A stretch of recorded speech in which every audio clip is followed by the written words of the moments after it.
வணக்கம். Welcome to life horoscope.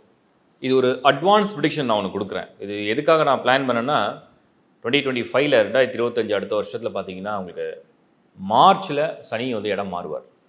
ஏப்ரலில் ராகு கேது, மறுபடியும் வந்து மேல குரு. இப்போ 3 டிரான்சிஷன் வந்து நெக்ஸ்ட் இருக்குது.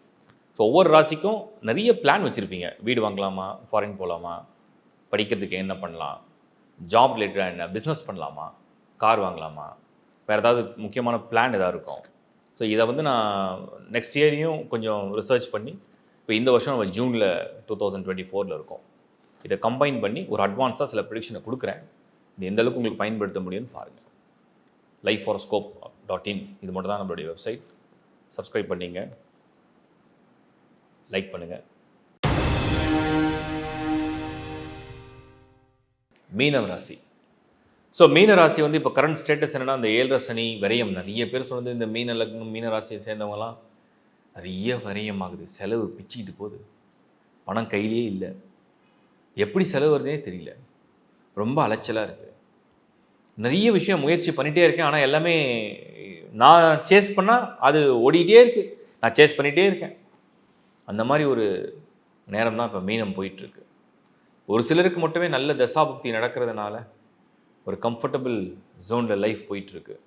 இப்போ நிறைய பேர் ஏதோ பல கனவுகளோட பல ஆசைகளோடு அப்படியே இன்னைக்கு நடந்துடும், அடுத்த மாதம் ஆகிடும், 2 மாதத்தில் முடிஞ்சிடும், 3 மாதத்தில் கிடைச்சிடும் அப்படின்ற மாதிரி ஒரு ஸ்டேட்டஸ் தான் மீனம். சரி, அப்போ 2025 நடக்கக்கூடிய மாற்றங்கள்லாம் அப்படி யோசித்து பார்த்தோம். ஒரு அட்வான்ஸாக என்ன நடக்க போகுது, ஸோ அட்வான்ஸாக என்ன ப்ரிடிக்ட் பண்ணலாம் அப்படின்னு யோசிக்கும் போது 2025 மார்ச்சில் சனி போயிடுச்சு. ஜென்ம சனி வந்துடுறாரு, மீனத்திலே வர்றாரு சனி. ஃபஸ்ட் ஹவுஸில் சேட்டன் வந்து ஃபஸ்ட் ஹவுஸில் பொசிஷன் பண்ணுவார். இப்போ விரயத்தை கொடுத்தவர் அதுக்கப்புறம் என்ன பண்ணுறதே தெரியாமல் குழப்பத்தை கொடுப்பார். ராகு கேது வந்து உங்களுக்கு வந்து பொசிஷன் என்னென்னா 1 and 7 அப்படியே 12 and 6. இப்போ ராகு கேதுடைய தொல்லெல்லாம் முடிஞ்சுது. அது ஏதோ சின்ன சின்ன குழப்பம்லாம் பண்ணிவிட்டு தடையெல்லாம் பண்ணிட்டு இருந்ததுன்னா அது விலகிடுது. இப்போ அதை பற்றி கவலை இல்லை, அது உங்களுக்கு அட்வான்டேஜ் ஆகிடும். குரு 3லேருந்து 4க்கு ஷிஃப்ட் ஆகிடுவார் மே 2025. அதாவது உங்களுடைய ராசிநாதன் சொல்லக்கூடிய குரு உங்களுக்கு கேந்திரத்தில் சந்திப்பார், 4ஆம் இடம். அப்போ அவருடைய பார்வை 10ல் விழுந்துடும்.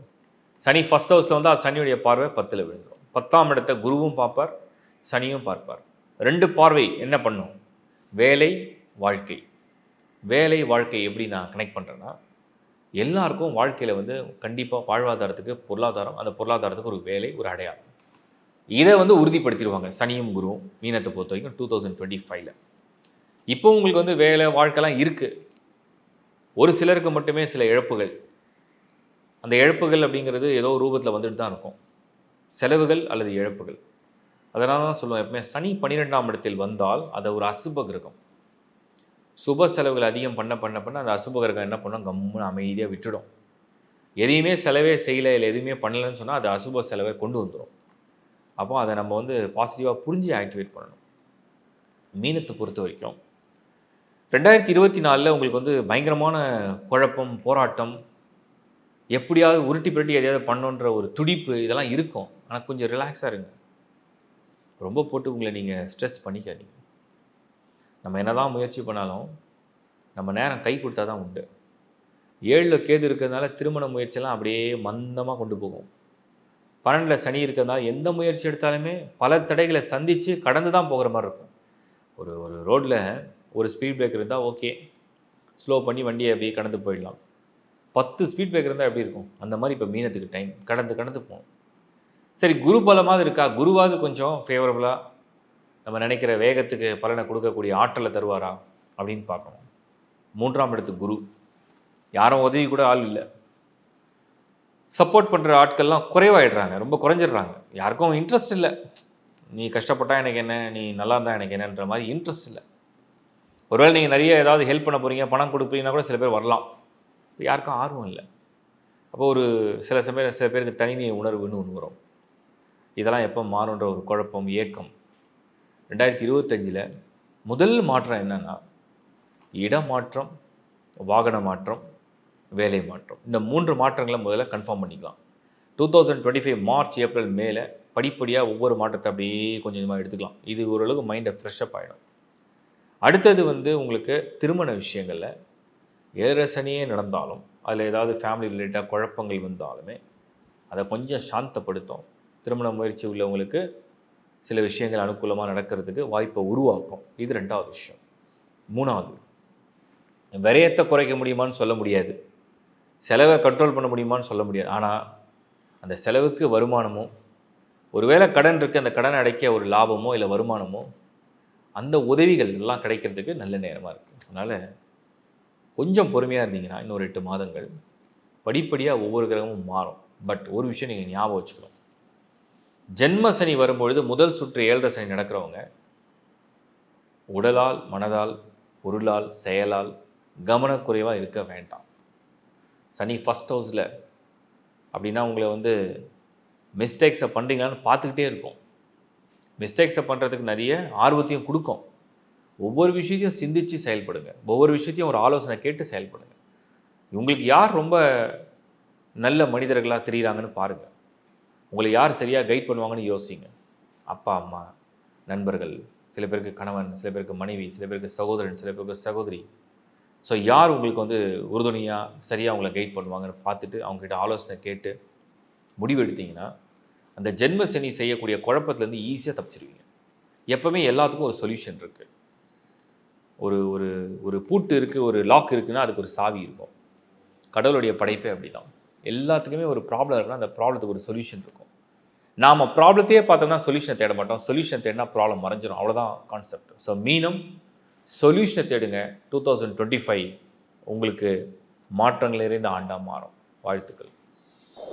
இப்போ நீங்கள் பார்த்த இந்த ஒரு ப்ரிடிக்ஷன் எப்படின்னா, நெக்ஸ்ட் இயரை கொஞ்சம் அப்படியே அட்வான்ஸாக ஃபோர்காஸ்ட் பண்ணி உங்களுக்கு நான் சில விஷயத்தை அப்டேட் பண்ணிட்டேன். இது சப்ஜெக்ட் டு உங்களுடைய ராசி, நட்சத்திரம், எல்லாத்த விட மெயினாக உங்களுடைய நேட்டல் சார்ட், அதாவது உங்களுடைய பர்த் சார்ட், உங்களுடைய ஜனன ஜாதகம். இந்த ஜனன ஜாதகமில் நீங்கள் எது விஷயமாக என்ன ட்ரை பண்ணுறீங்களோ, நீங்கள் நான் ஒரு சின்ன கால்குலேஷன் கொடுத்துட்றேன். சனி எல்லாருடைய தொழில், எல்லாருடைய கர்மா சனி தான் டிசைட் பண்ணும். குரு ஒருத்தருடைய வளர்ச்சியை அதுதான் நிர்ணயிக்கும். ஒருத்தருடைய வளர்ச்சி, ஒருத்தர் அந்த தலைமுறையோடு இருக்க போகிறாரா இல்லை அடுத்த தலைமுறையை கண்டினியூ பண்ண போகிறாரான்றதை குரு நிர்ணயிக்கும். சுக்கிரன் ஒருத்தருடைய பொருளாதாரம், அதிர்ஷ்டத்தை சுக்கிரன். அப்போ அது எப்படி இருக்குது?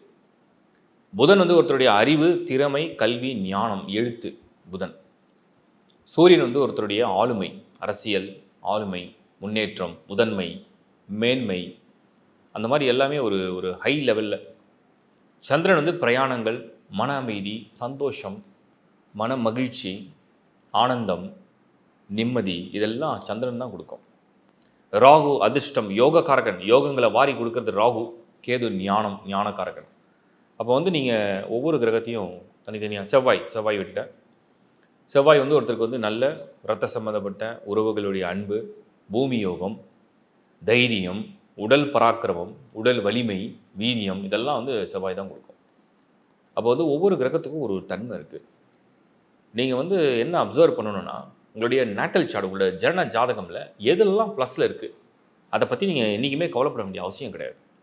ப்ளஸில் உள்ள ஈச் அண்ட் எவ்ரி பிளானட் உங்களுக்கு அதோடைய ஆக்டிவேஷன் பாசிட்டிவாக பண்ணும். எதெல்லாம் நியூட்ரலாக இருக்குது, எதெல்லாம் மைனஸில் இருக்குது, மைனஸை தான் நீங்கள் அப்சர்வ் பண்ணி அது ரிலேட்டடான விஷயங்களை பார்த்து ஹேண்டில் பண்ணணும். இதை நீங்கள் அப்சர்வ் பண்ணிட்டுனா முதல்ல உங்களுடைய ஜனன ஜாதகத்தை நீங்கள் ரீட் பண்ணணும். அது ஒரு சின்ன விஷயந்தான். உங்கள் ராசி, நட்சத்திரம், லக்னம், என்னென்ன பிளான்ட் என்னென்ன பொசிஷனில் இருக்குது, எவ்வளோ ஸ்கோர் பண்ணியிருக்கு, இதை நீங்கள் ரீட் பண்ணலாம். அதுக்கு தான் ஒரு முறையும் நான் lifehoroscope.in அப்படிங்கிற வெப்சைட்டில் உங்களுடைய பர்த் சார்ட்டை நீங்கள் எடுத்துக்க முடியும், அப்ளை பண்ண முடியும். அதை நீங்கள் எப்போவுமே வச்சுக்கிறது உங்களுடைய ஒரு ஐடி மாதிரி. அது உங்களுடைய ஜாதகம் என்பது உங்களுடைய ஜனன ஐடி மாதிரி. அது வச்சுக்கிட்டிங்கன்னா அப்பப்போ நீங்கள் ரெஃபரன்ஸ் எடுத்துக்கலாம், என்ன தசா புத்தி நடக்குது. சரி, 2வது விஷயம், இப்போ நான் சொன்ன ப்ரிடிக்ஷன் தசா புத்தி வெரி வெரி இம்பார்ட்டன்ட். ஒரு நல்ல தசா காலங்களில் இருக்கீங்களா? என்னதான் ராசிக்கு நல்ல நேரம் இருந்தாலும் அந்த தசை கை கொடுக்கலன்னா அந்த நல்ல நேரத்தை முழுமையாக அனுபவிக்க விடாமல் தடுக்கும்.